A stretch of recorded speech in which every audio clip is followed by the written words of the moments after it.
This weekend sees a winner-takes-all, 100 million plus game taking place between Middlesbrough and Brighton. Both teams have got 88 points.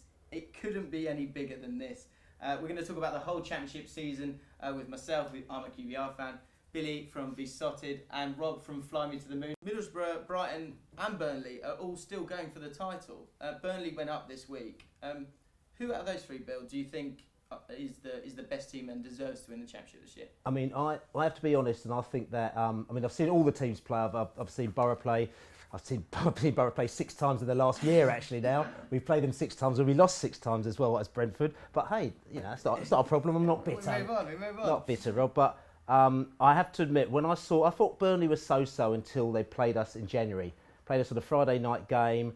They just had our defender James Tarkowski just had gone on strike because we wouldn't allow him to go to Burnley, allow him to talk to Burnley. So he wasn't playing for that game. We thought, Burnley, whatever. They came to our place, boom, 3-0, and I thought, actually, this team is actually pretty decent. Yeah. And I think what's happened is that, to be fair to Sean Dyche, he knows the league, tip my hat to him, and what he did is that, they've come down, of course, they've got parachute money, so they've got decent money, but they haven't gone absolutely mental. They've spent in the right places. They got Andre Gray, few teams are after Andre Gray. What they plucked him out, we said, listen, we feel that you're going to give us the goals. They've strengthened their team with other players and stuff like that. But also, they've just played the right type of football, and I think they've done very well. Burnley have really come on strong this year. They didn't look likely, I didn't think at all, up until Christmas. They didn't look the same sort of Burnley side. But yeah, all credit to Sean Dyche. I say it begrudgingly, but he really has. It's great, and all credit to the club for staying loyal to Dyche and for that core group of players. That's the message that should be sent to other teams coming down from the Premier League. Stick with your manager, stick with your team, and for the fans as well, that you've got every prospect of bouncing back if you do that. Moving into the playoffs, they're settled now, aren't they? We've got that 6, and we were talking off air before. I believe that there were 5 teams there that were clearly, from the first few games, a lot better than everyone else. The squads looked really strong. It's been a very strong league this year, but do you think there's anyone that missed out that should have kind of made a charge for the playoffs this season? I'll be honest with you, no. I think it was very obvious from quite early on what the teams were that was going to actually make the playoffs. And there was a sort of almost like there's one spot to play for, the sixth spot, and it was Sheffield Wednesday, possibly Birmingham City, possibly Cardiff. Again, we've played all those teams, we've been there, and I'm not being funny, we were thinking Birmingham City, no way. One thing about the Championship now is that so many teams have gone up to the Premier League, got that money, come back down, and then feel like they should be getting back up there. QPR are a great example of that. But year on year now, there are huge clubs going down into League One, and this year is no exception. Bolton, Charlton, but I guess look at Leicester. You can go back up, so it's not all lost. Let's get back to the top of the table in this huge game. Firstly, let's go to Hollywood star Ralph Brown, who's a massive Brighton fan and a good friend of Billy's, who's got his thoughts on the game. Ralph Brown, been a follower of Brighton and Hove Albion since 1971. Lots of ups and downs. Got promoted in 79 to the old First Division, got to the FA Cup final in 1983, lost in the replay to Man United. We've had some great times and we've had some really poor times, nearly getting relegated from the actual Football League in 96. And here we are once again on the brink of promotion to the Premiership.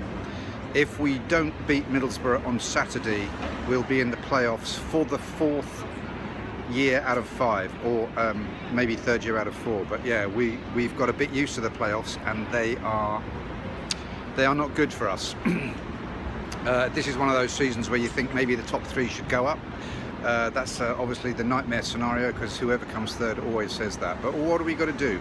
We've got to go to Middlesbrough on Saturday, and we've got to beat them, and we can do that.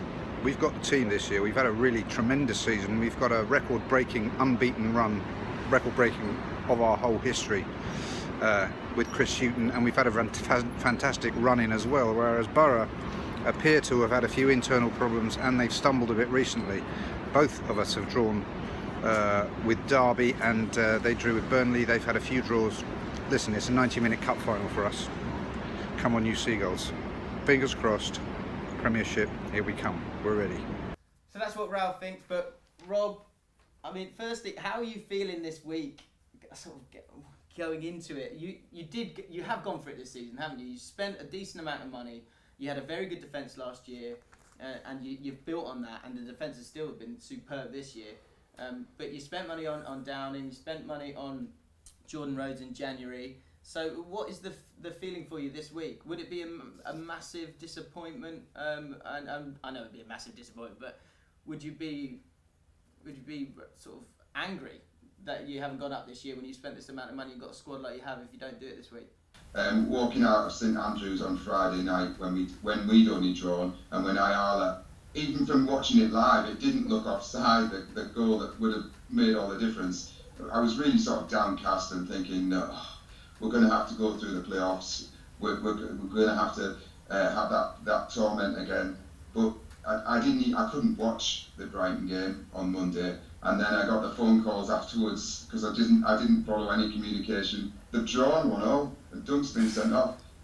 That was amazing. It hasn't helped me sleep this week, or anybody else in Middlesbrough, but we have got that knowledge that we beat Brighton 3-0 just before Christmas at Brighton, and I do think that with the home advantage, the whole town's behind it. The place has been sold out for weeks and weeks. Everyone's talking about it. I think that it might be one step too far for Brighton to actually come here and beat us. Pretty much you thought that you'd already won the league in January, didn't you? We fell off a cliff after that. We got beaten at Bristol City of all teams, who were bottom of the league at the time, I think, at Ashton Gate, and then we had a real crisis of confidence. We had a second crisis of confidence a few weeks ago when, of course, resulting in the end Aitor Karanka having his lost weekend, where he walked out and then came back, and we lost at Charlton. We've had terrible results against the bottom teams, but we came back from that. Fortunately, no one really knows what happened that weekend, and we then put 6 wins in a row together. The 3 teams at the top have dominated throughout the whole of the course of the title race, and I think it's right that those 3 teams do go up, but whoever misses out have got that difficult job of trying to motivate themselves to go through the playoffs. I've got to say though, Rob, I mean, last season again, I saw you end of last season in the playoffs, did a great job. I mean, we're talking about Fortress Riverside. I mean, the Riverside is a fortress, the 12th man, and I can see the fact that you have literally lost, I can't remember, about 1 or 2 games down there this season. It's going to be a big factor for you. But also there is the factor is that, remember you went to Wembley after playing us, you put so much energy into beating Brentford in the semi-final.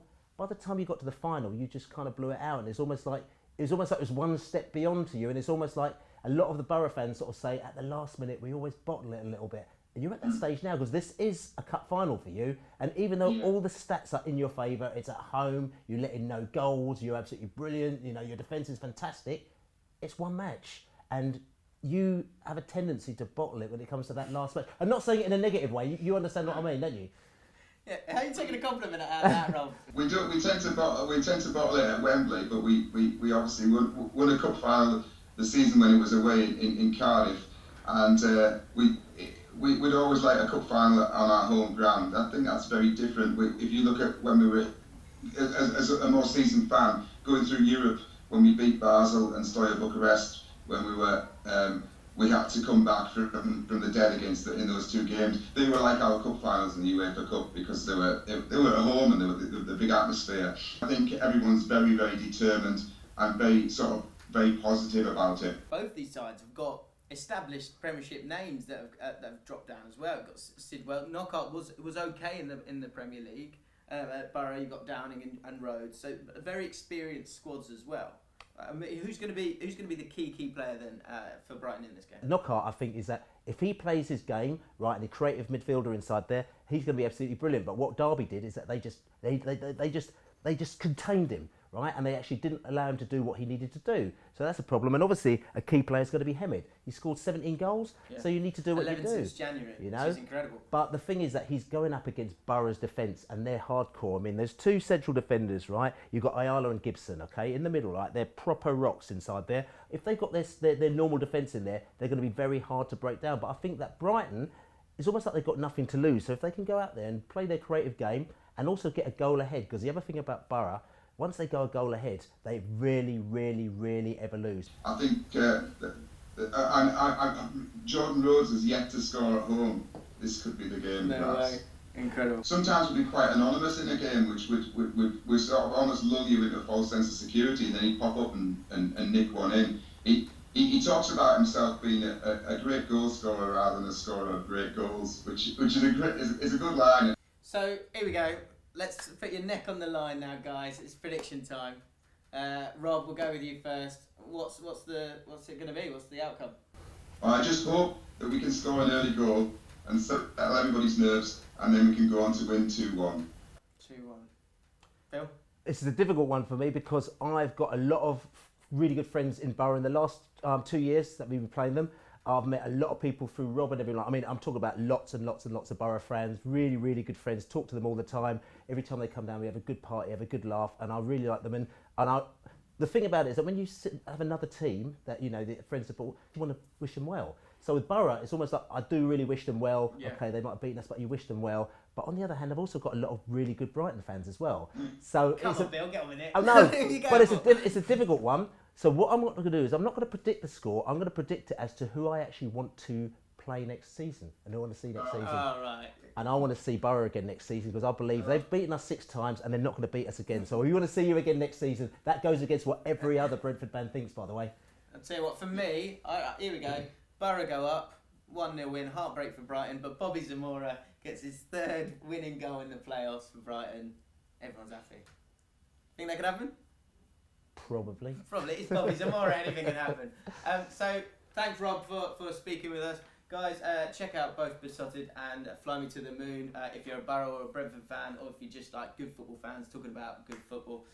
Subscribe to the Ball Street channel, and if you enjoyed the video, also give it a like. Ralph Brown back again. They say the neon lights are bright on Broadway. They say there's always magic in the air, but when you're walking down that street and your football team is about to beat Middlesbrough to get promoted to the Premiership, well, Broadway's just nowhere. And this is a message going out to all you seagulls. We can do it. We're ready for the big time. Fingers crossed. August.